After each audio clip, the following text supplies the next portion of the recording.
और सियासत के सबसे बड़े दंगल में बड़ी खबर इस वक्त मध्य प्रदेश से आ रही है, जहां मुख्यमंत्री कमलनाथ के करीबियों के यहां लगातार छापेमारी 30 घंटे से ज्यादा का वक्त हो चुका है।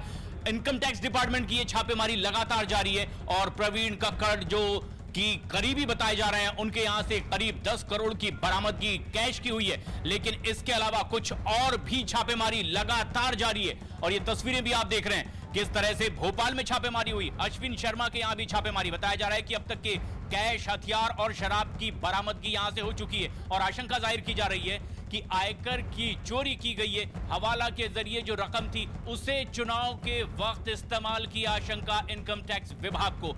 और लगातार 30 घंटे से ज्यादा का वक्त हो चुका है, ये छापेमारी लगातार चल रही है और ना सिर्फ इंदौर भोपाल में बल्कि दिल्ली, एनसीआर और आसपास के इलाके और देश भर में करीब 50 ठिकानों पर कल छापेमारी हुई थी। लेकिन सबसे खास बात यह कि यह छापेमारी उन लोगों के यहां हो रही है जो मध्य प्रदेश के मुख्यमंत्री कमलनाथ के करीबी बताए जा रहे हैं। प्रवीण कक्कड़ उन्हीं में से एक और अश्विन शर्मा, जिनके यहां 30 घंटे से ज्यादा का वक्त हो चुका है। छापेमारी लगातार जारी है। भोपाल में भी लगातार ये छापेमारी की कार्रवाई जारी है। हमारे सहयोगी मनोज शर्मा इस वक्त यहीं मौजूद हैं। मनोज, भोपाल में जो छापेमारी हो रही है, क्या अब तक मिल पाया इनकम टैक्स डिपार्टमेंट को और किस लिए ये छापेमारी हो रही थी? जब सबसे पहले मैं आपको दिखा दूं कि ये प्लेटिनम प्लाजा के सामने हम खड़े हैं। प्लेटिनम प्लाजा भोपाल के एक बीचों बीच बड़ा पॉश इलाका है और इसमें 3 ऐसे फ्लैट हैं जहां पर छापे की कार्रवाई चल रही है। अश्विनी शर्मा जो कि प्रवीण कक्कड़ मुख्यमंत्री के ओएसडी रहे हैं, उनका करीबी है और अश्विनी शर्मा के 3 ठिकाने, यानी उसका घर, अश्विनी शर्मा का ऑफिस और एक अश्विनी शर्मा का करीबी बताया जाता है प्रतीक जोशी, उसके घर पर। ऐसे 3 जगह पर कार्रवाई हो रही है।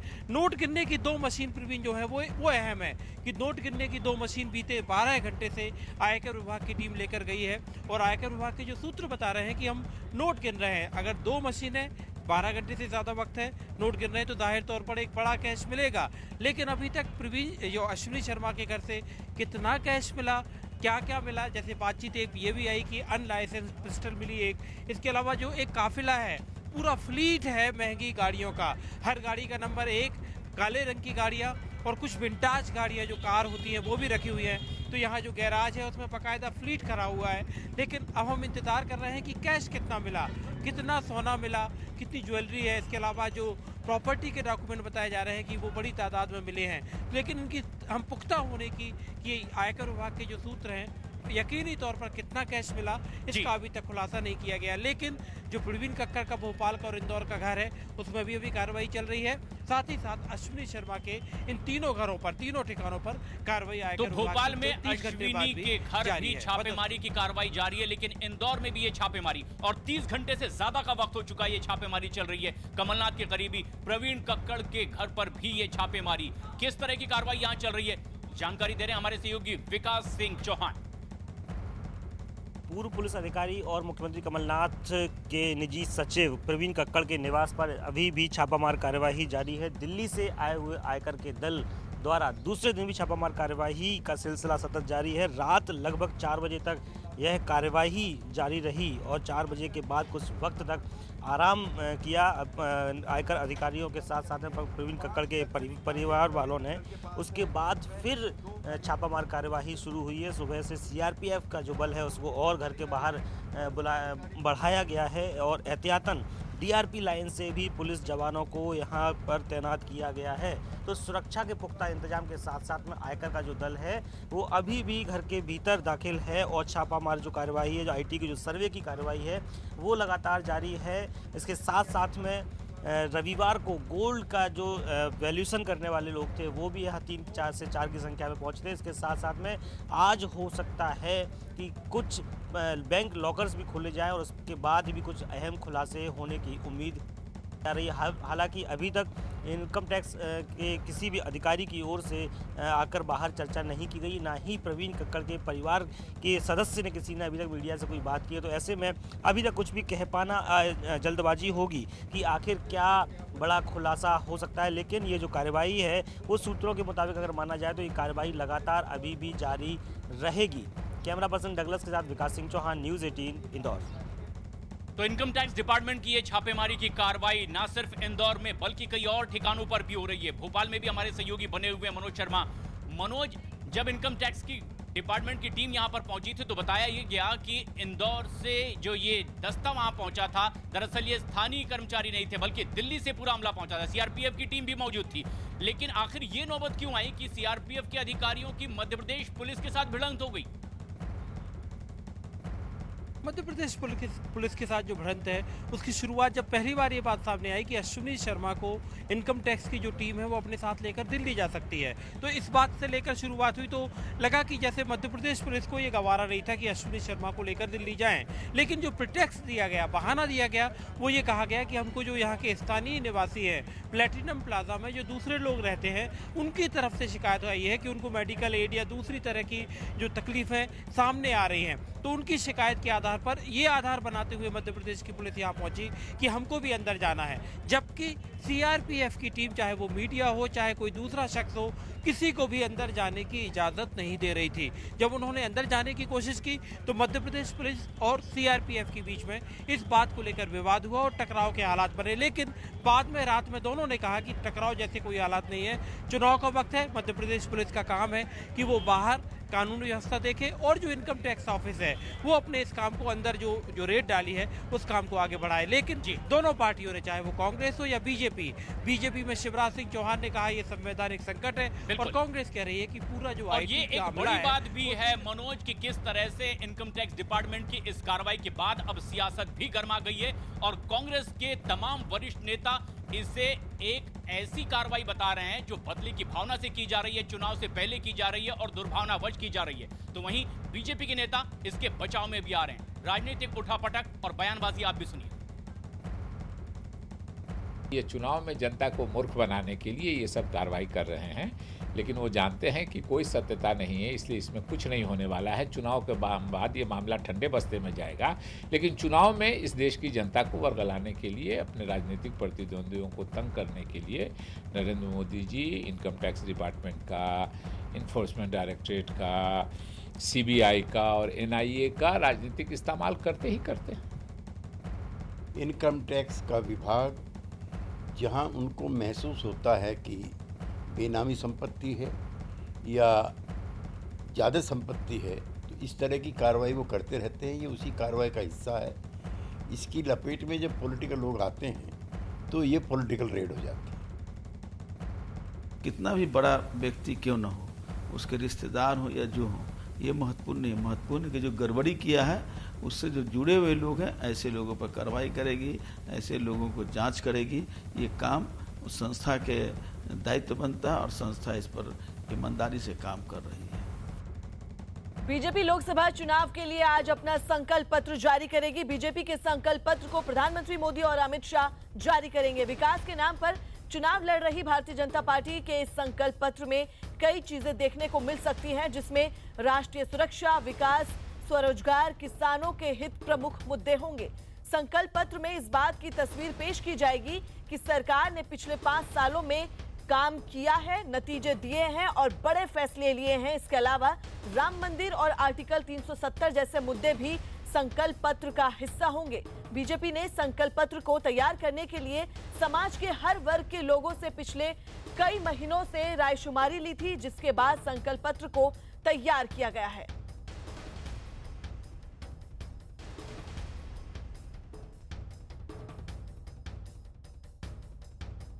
अमित पांडे हमारे सहयोगी हमारे साथ जुड़ रहे हैं। अमित, आपसे जानना चाहेंगे क्या खास चीजें हो सकती हैं इस संकल्प पत्र में? देखिए, अब से थोड़ी देर में बीजेपी की ओर से संकल्प पत्र यानी घोषणा पत्र जारी होने वाला है और यहीं से ठीक इसी जगह से बीजेपी का पार्लियामेंट्री बोर्ड है वो इसको जारी करेगा। कुल मिलाकर राष्ट्रीय सुरक्षा का मुद्दा, विकास का मुद्दा, किसानों के हित का मुद्दा और सबसे बड़ी चीज की पीएम मोदी के नेतृत्व में जैसे सरकार ने पिछले 5 सालों में काम किया है वैसे ही डिलीवर किया है, ठीक उसी तरीके से सरकार इस बार भी काम करेगी और डिलीवर करेगी। और एक बार फिर से मोदी सरकार, ये इस नारे के साथ, संकल्प पत्र के साथ बीजेपी चुनावी मैदान में लोगों को बताएगी और ठीक उसकी झलक आप यहाँ पर आप देख सकते हैं कि कैसे यहाँ पर सिर्फ पीएम मोदी की यहाँ पर तस्वीर लगी है और उनके नेतृत्व में कैसे सरकार ने विकास का काम किया है ये दिखाने की कोशिश करेगी और संकल्प पत्र के जरिए ये जाहिर करने की कोशिश करेगी। जी अमित, मोदी और अमित शाह के अलावा और कौन कौन से बड़े चेहरे हैं जो आज इस दौरान मौजूद रहेंगे जब संकल्प पत्र जारी किया जाएगा? देखिए, पीएम मोदी, बीजेपी अध्यक्ष अमित शाह, पार्लियामेंट्री बोर्ड के जितने भी सदस्य हैं, अरुण जेटली, जेपी नड्डा, वो सब यहाँ पर मौजूद रहेंगे। और चूंकि यही एक बीजेपी संगठन के अंदर जो सर्वोच्च संस्था है जो निर्णय लेती है और कैंडिडेट्स का चयन करती है, इसी के नेतृत्व में यहाँ पर देखरेख में पूरा का पूरा मैनिफेस्टो यहाँ पर संकल्प पत्र बनाया गया है और बाकायदा ये दावा किया है बीजेपी की ओर से कि पिछले कई महीनों से कंसल्टेशन यहाँ पर चल रहा था। राजनाथ सिंह इस संकल्प पत्र समिति के अध्यक्ष बनाए गए थे और उनकी देखरेख में समाज के हर वर्ग के लोगों को की राय यहाँ पर ली गई। तमाम बड़े नेता यहाँ पर ठीक इसी मंच के पीछे यहाँ पर मौजूद रहेंगे और बीजेपी थोड़ी देर में यहाँ पर संकल्प पत्र जारी करेगी और यही दिखाएगी तमाम उसके बड़े नेता मौजूद है कि हर बड़ा नेता यहाँ पर समाज के हर मुद्दों के साथ है, हर वर्ग के साथ है और नेतृत्व है पीएम मोदी का। यकीनन आज जो खास दिन है, संकल्प पत्र जारी हो रहा है। अमित, आपसे जानना चाहेंगे कि इस दौरान क्या पार्टी के जो वरिष्ठ नेता हैं उनसे मुलाकात हुई प्रधानमंत्री मोदी या अमित शाह की?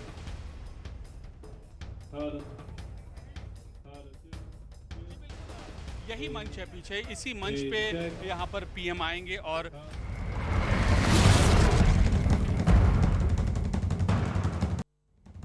लेकिन एक बड़ी खबर इस वक्त की, इससे पहले कि बीजेपी का संकल्प पत्र जारी हो, अमित शाह उनके वरिष्ठ नेता लालकृष्ण आडवाणी और मुरली मनोहर जोशी से मुलाकात कर सकते हैं। हम आपको बता दें कि जहां से ये सांसद थे वहां थे, उन्हें इस बार उम्मीदवार नहीं बनाया गया था। लेकिन ये एक अहम बात भी है कि इससे पहले कि बीजेपी के तमाम वरिष्ठ नेता पहुंचे और अपना संकल्प पत्र जारी करें, उससे पहले अमित शाह मुलाकात कर सकते हैं लालकृष्ण आडवाणी से, मुरली मनोहर जोशी से। और ये भी एक अहम बात भी है कि क्या ये महज आशीर्वाद लेने के लिए पहुंच रहे हैं या फिर इस बार वो चुनावी मैदान में नहीं है, तो पूरी मंत्रणा के बाद वो बीजेपी की रणनीति पर चर्चा करते हुए जनता के सामने आना चाहते हैं कि आखिर अपने संकल्प पत्र में किन किन चीजों को शामिल करने की कोशिश बीजेपी इस बार करेगी। लेकिन ये एक बेहद अहम बात भी है कि ऐसे में जबकि उतनी सक्रियता से लालकृष्ण आडवाणी ना रैलियों में शामिल हैं, ना बीजेपी के दूसरे कार्यक्रमों में, और इस बार तो खुद अमित शाह लालकृष्ण आडवाणी की उसी गांधीनगर लोकसभा सीट से चुनावी मैदान में उतर चुके हैं। और इसीलिए भी इस पूरे घटनाक्रम को जोड़कर देखा जा रहा है। आज शाम को मुलाकात अमित शाह करेंगे आडवाणी से, और ये बात सबसे अहम है कि ऐसे में जबकि विपक्ष ने भी इस बात को अहम मुद्दा बनाया कि लालकृष्ण आडवाणी का अपमान कर रही है बीजेपी, और ना सिर्फ कांग्रेस बल्कि राहुल गांधी ने सार्वजनिक मंचों से इस बात को कहा कि आडवाणी का अपमान किया जा रहा है। विक्रांत यादव हमारे सहयोगी फोन लाइन पर मौजूद हैं। विक्रांत, अमित शाह मिलने जा रहे हैं लालकृष्ण आडवाणी से, क्या महज आशीर्वाद लेने? बिल्कुल, क्योंकि लालकृष्ण आडवाणी की सीट गांधीनगर से अमित शाह चुनाव लड़ रहे हैं और एक उन्होंने जो ब्लॉग लिखा था जिसके बाद विपक्ष ने हमला किया, लेकिन बीजेपी के तमाम वरिष्ठ नेताओं ने कहा कि जिस तरीके की भाषा का इस्तेमाल कांग्रेस अध्यक्ष ने किया है वो कतई उन्हें शोभा नहीं देती और पार्टी अपने वरिष्ठ नेताओं का पूरा सम्मान करती है। और चूंकि अमित शाह लालकृष्ण आडवाणी की सीट से चुनाव लड़ रहे हैं तो इस कारण वो उनसे मिलने औपचारिकता के लिए भी जा रहे हैं। और जो हमें जानकारी मिल रही है सूत्रों से, आज शाम को ये मुलाकात दिल्ली में उनके आवास पर ही होगी। ये आज शाम को मुलाकात होने वाली है, लेकिन विक्रांत, क्या ये मुलाकात इसीलिए भी अहम है क्योंकि बजाय इसके कि लालकृष्ण आडवाणी या मुरली मनोहर जोशी किसी तरह की नाराजगी जाहिर करते, खुद कांग्रेस ने और विरोधियों ने इसे मुद्दा बना लिया था कि किस तरह बीजेपी में वरिष्ठों का अपमान हो रहा है। और ये एक जेस्चर भी है, ये बताने की कोशिश भी है कि हम अपना अगर घोषणा पत्र, जिसे संकल्प पत्र का नाम दिया जा रहा है, उसे जारी करने के पहले हम बुजुर्गों का आशीर्वाद लेने जा रहे हैं, तो हम उनका सम्मान कर रहे हैं। क्या एक जवाब देने की भी कोशिश है सांकेतिक तौर पर? देखिए, लालकृष्ण आडवाणी की सीट क्योंकि गांधीनगर पुरानी उनकी सीट थी, जहां से अमित शाह का इस बार पार्टी ने कहा है कि अमित शाह चुनाव लड़ेंगे। तो जब पार्टी ने फैसला ले लिया है उसके बाद विपक्ष ने बिल्कुल बीजेपी पर हमला किया और जिस तरीके के राजनीतिक हमले हुए उनको भी एक तरह से जवाब देने और अपनी तरफ से एक संदेश भी देने कि लालकृष्ण आडवाणी का आशीर्वाद लेकर ही वो चुनाव मैदान में उतर रहे हैं। इस तरीके की, क्योंकि राजनीति में इन सब चीजों की भी महत्ता पूरी रहती है, उसी कारण से आज शाम को मुलाकात करेंगे, उनसे आशीर्वाद लेंगे और जो भी गिले शिकवे अगर कुछ है तो उन्हें भी दूर करने की कोशिश की जाएगी और पार्टी एक संदेश देने की कोशिश भी करेगी कि वो अपने बुजुर्गों के आशीर्वाद से ही चुनाव मैदान में उतर रहे हैं। शुक्रिया विक्रांत। और ये एक अहम खबर भी इस वक्त की, इससे पहले कि बीजेपी अपना घोषणा पत्र जारी करे, कुछ ही देर में घोषणा पत्र भी जारी होने वाला है। बीजेपी के कई नेता मंच पर इस घोषणा पत्र को जारी करेंगे, प्रधानमंत्री और राष्ट्रीय अध्यक्ष अमित शाह की मौजूदगी में। लेकिन उससे पहले कांग्रेस हमलावर है और जुमला पत्र कांग्रेस की ओर से इसे करार दिया गया है। बार बार निशाना साधा जा रहा है इस बात को लेकर कि एक बार फिर क्या बीजेपी की ओर से जुमलेबाजी होगी। ट्वीट किया जा रहा है कांग्रेस की ओर से और निशाना साधा जा रहा है बीजेपी के इस जारी होने वाले घोषणा पत्र पर। 5 साल में जो काम किया वो किसी को नहीं बताते हैं। यही कमाल है मोदी जी का और यही कमाल है कमल के फूल भाजपा वालों का जो निशान है उसका, कि अब तो सरकार आपकी रही। 5 साल में आपने क्या किया? एक चर्चा किसी मीटिंग में ना अमित शाह जी करते हैं ना मोदी जी करते हैं, खाली पाकिस्तान के शरण में चले जाते हैं। इलेक्शन जीतने के लिए लोगों को मूर्ख बना के पाकिस्तान के नाम पे वोट मांगते हैं। अमित पांडे हमारे सहयोगी हमसे सीधे जुड़े हुए हैं। अमित, जिस तरह से कांग्रेस निशाना साध रही है, हालांकि अपने घोषणा पत्र को जारी करने में अगुवाई कर ली है कांग्रेस ने, लेकिन अब इससे पहले कि बीजेपी अपने वायदे सामने रखे, ये निशाना साधने की कोशिश है। यानी क्या इस पूरे मामले में फ्रंट फुट पर खेलने की कवायद है ये कांग्रेस की ओर से? जी बिल्कुल, कांग्रेस की ओर से ये फ्रंट फुट में खेलने की ही कवायद है, क्योंकि मुख्य विपक्षी पार्टी है और देश भर में वो पहले ही अपना घोषणा पत्र जारी कर चुकी है। और जब ये संकल्प पत्र जारी हुआ है, पहले लगातार 3-4 महीने से जब से चुनावी सरगर्मियां तेज हुई हैं, लगातार कांग्रेस और तमाम विपक्षी नेताओं की ओर से ये आरोप लगा है कि सिर्फ बातें हुई हैं, काम नहीं हुआ है, बड़े बड़े सपने दिखाए गए हैं। तो उसी लाइन को लेकर आज ये ट्वीट किया गया है और इसी संकल्प पत्र, जो ये संकल्प पत्र आप पीछे यहाँ पर देख रहे हैं, इसी संकल्प पत्र के बैकड्रॉप पर वो पूरा का पूरा ट्वीट किया गया है और इसको जुमला करार देने की कोशिश की गई है। तो एक एडवांटेज लेने की कांग्रेस यहाँ पर कोशिश कर रही है मुख्य विपक्षी पार्टी होने के नाते। लेकिन अब ये देखना है कि संकल्प पत्र में ये प्रमुख मुद्दे तो मौजूद रहेंगे और क्या क्या जो मुद्दे हैं उनका जिक्र होगा, इस बात पर सबकी नजर रहेंगी। क्योंकि जब कांग्रेस का घोषणा पत्र जारी हुआ था तो आप याद करिए कि एक एक करके सिलसिलेवार तरीके से 3 से 4 प्रेस कॉन्फ्रेंस बीजेपी की ओर से हुई थी और हर मुद्दे पर कांग्रेस को घेरने की कोशिश की गई थी। लेकिन अमित, ये भी बेहद खास है कि संकल्प पत्र जारी होगा, शाम को अपने वरिष्ठ नेताओं से मुलाकात अमित शाह करेंगे, लेकिन इस संकल्प पत्र में जो सबकी ओर ध्यान खींचने वाली बात होगी वो ये कि क्या बीजेपी उसका जवाब दे सकती है जो राहुल गांधी ने अपने घोषणा पत्र में शामिल करवाया, न्याय योजना, जिसे एक मास्टर स्ट्रोक कांग्रेस का कहा जा रहा है। क्या उसके जवाब में तैयारी कांग्रेस बीजेपी की होगी और उसे कुछ ऐसे मुद्दों के तौर पर सामने ला सकती है बीजेपी?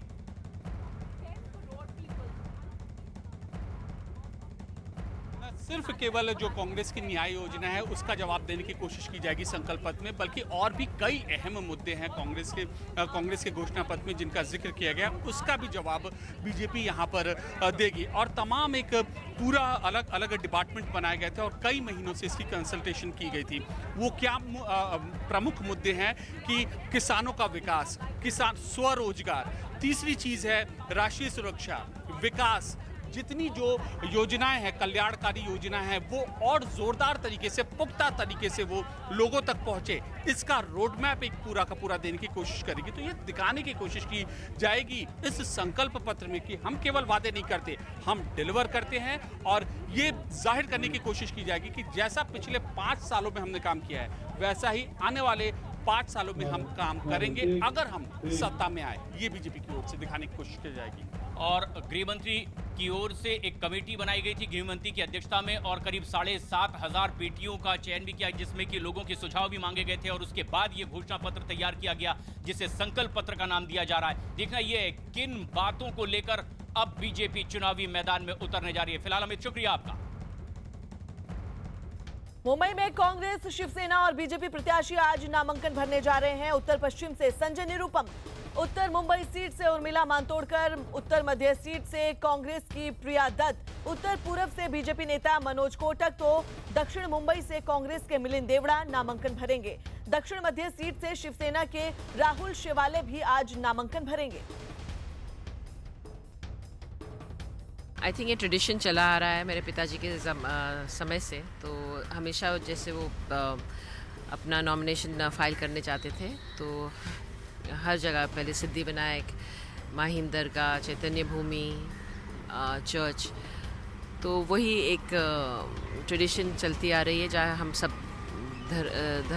धर्मों से स्थल से आशीर्वाद लेते हैं और फिर जाके हमारे नॉमिनेशन फाइल करते हैं। 2019 लोकसभा चुनाव के लिए मुंबई में आज नामांकन का दिन है। नामांकन का दिन इसलिए कि आज 8 प्रत्याशी अलग अलग जगहों पर अलग अलग पार्टियों के नामांकन दाखिल करेंगे। बांद्रा कलेक्टर ऑफिस के बाहर की तस्वीरें आपको दिखाना चाहूँगा। बैरिकेडिंग लगाई हुई है ताकि प्रत्याशी और उनके 3-4 समर्थक छोड़कर कोई अंदर ना घुसने पाए। इसको लेकर पुलिस ने रात में यहाँ पर चारों तरफ बैरिकेडिंग कर दी है कलेक्टर ऑफिस के बाहर, जिससे जो दूसरे समर्थक हैं वो अंदर न घुसने पाए। अगर बात करें पार्टियों में तो सबसे ज़्यादा संख्या कैंडिडेट की कांग्रेस की है। कांग्रेस के करीब 5 प्रत्याशी अपना नामांकन भरेंगे। 3 प्रत्याशी मुंबई सबाबन कलेक्टर के पास नामांकन दाखिल करेंगे, जिसमें प्रिया दत्त हैं, संजय निरुपम और उर्मिला मातोंडकर हैं। साथ ही बीजेपी की तरफ से मनोज कोटक यहाँ पर नामांकन दाखिल करने आएंगे। और साथ ही साथ अगर साउथ मुंबई से बात करें तो साउथ मुंबई में 2 कांग्रेस के प्रत्याशी साउथ मुंबई कलेक्टर ऑफिस में अपना नामांकन दाखिल करेंगे, जिसमें एकनाथ गायकवाड़ और मिलिंद देवड़ा हैं। साथ ही 2 शिवसेना के प्रत्याशी राहुल शेवाले और साथ ही साथ Arvind Sawant South Mumbai collector office में अपना नामांकन दाखिल करेंगे। यानी करीब 8 अलग अलग पार्टियों के प्रत्याशी आज नामांकन दाखिल करेंगे और आज से वो आधिकारिक तौर पर बतौर पार्टियों के प्रत्याशी अपने अपने क्षेत्रों में चुनाव प्रचार करेंगे, जिसको लेकर यहाँ पर धीरे धीरे अधिकारियों का आना शुरू हो गया है। कुछ देर में समर्थक जमा होंगे और करीब 11 बजे से नामांकन की प्रक्रिया शुरू हो जाएगी। कैमरा विक्रम सावंत के साथ अभिषेक पांडे, मुंबई न्यूज़ 18 इंडिया।